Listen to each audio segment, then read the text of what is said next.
Good evening, ladies and gentlemen, and welcome to the Australian War Memorial's last post ceremony. My name is Dennis Stockman, and joining us today from the Australian Army is Warrant Officer Class 1, Joanne Davey. We warmly welcome the family of Gunner Jack Alexander Claude Kennedy Tyson, whose story will be told shortly. We would also like to welcome the delegation from the Joint Warrant Officer course who are attending this evening's ceremony. We welcome the veterans who have served, those that are still serving, and the families that support them. We acknowledge the members of RSL and Services Clubs Association, RSL Victoria, and RSL Queensland who are watching the broadcast of this ceremony across Australia. During this evening's ceremony, wreaths will be laid at the base of the pool of reflection by family and visitors to the memorial. If you are able, please stand and join in singing the national anthem.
The Australian War Memorial was the vision of Charles Bean, Australia's First World War official historian.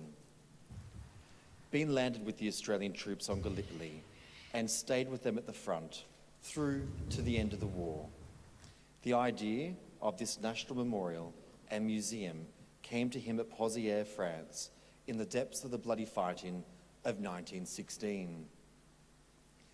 Bean's idea was that this would be a place where families and friends could mourn loved ones buried in faraway places. It would also be a place that could help all Australians understand what these men and women had endured and what they had done for us. Bean's vision, to which we remain true, is best expressed as inscribed in the entrance to the memorial's galleries.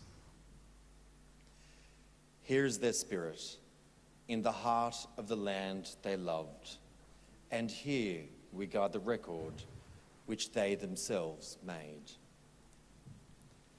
Tonight, we'll read the story behind just one of those on the Roll of Honour, which lists the names of more than 102,000 men and women who have given their lives for us in war and operations for more than a century. But first we present a lament, Flowers of the Forest. Wreaths or floral tributes will now be laid at the base of the pool of reflection.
Today we remember and pay tribute to Gunner Jack Alexander Claude Kennedy Tyson.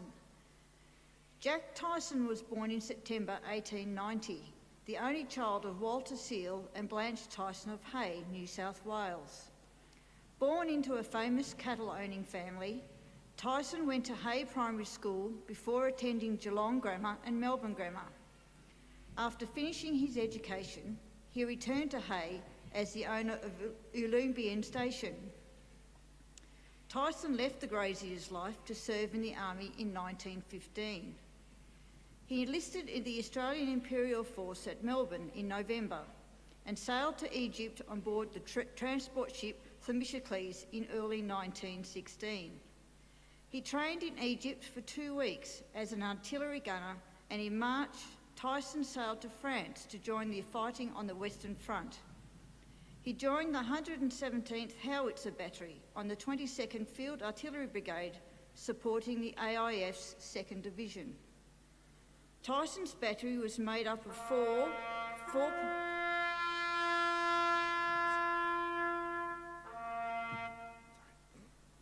4.5 howitzers, which were used in support of Australian and British infantry.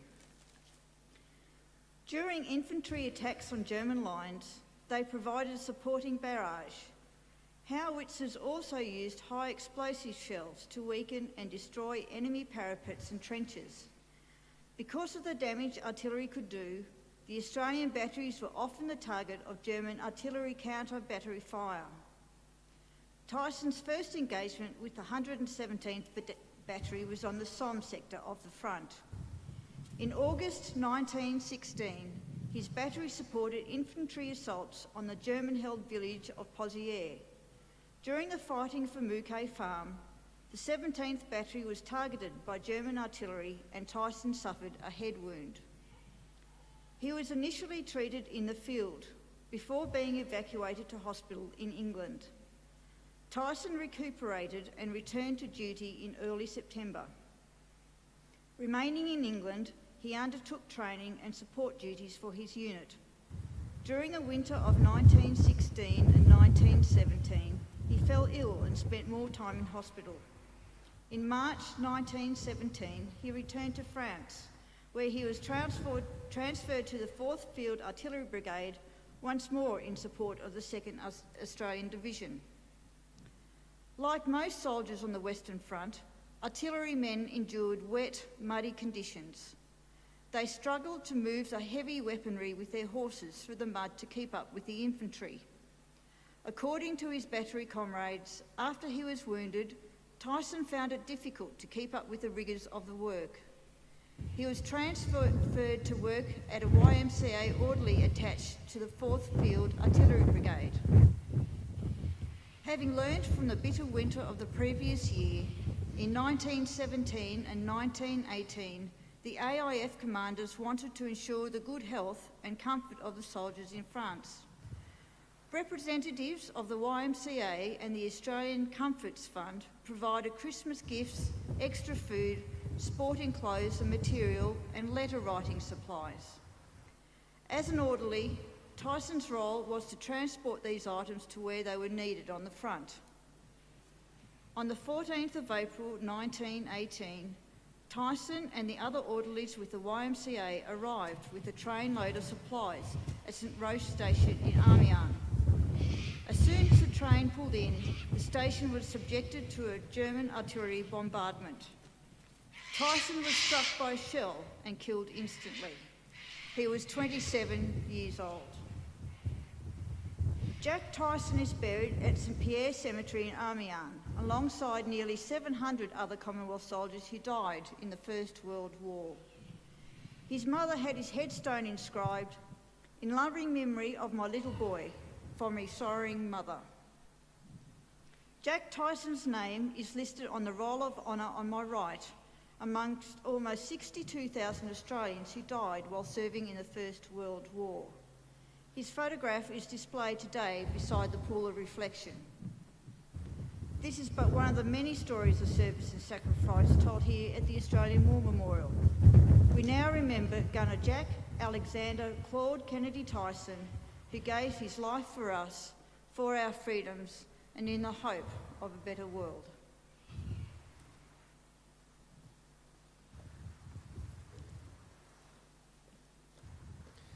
Please stand for the reading of the ode and the sounding of the last post. They shall grow not old as we that are left grow old. Age shall not weary them, nor the years condemn. At the going down of the sun and in the morning, we will remember them. We will remember them.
Lest we forget.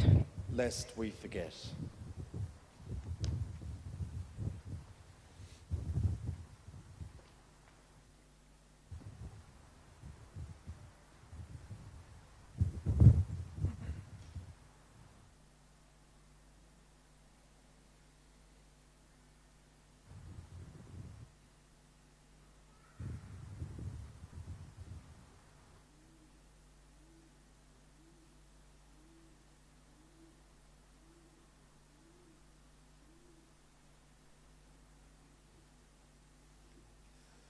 We leave you this evening with the words of the memorial's founder, Charles Bean. Many a man lying out there at Pozières or in the low scrub at Gallipoli, with his poor tired senses barely working through the fever of his brain, has thought in his last moments, well, it's over, but in Australia, they'll be proud of this. Ladies and gentlemen, girls and boys, that concludes the last post ceremony. Thank you for visiting the Australian War Memorial, and good evening.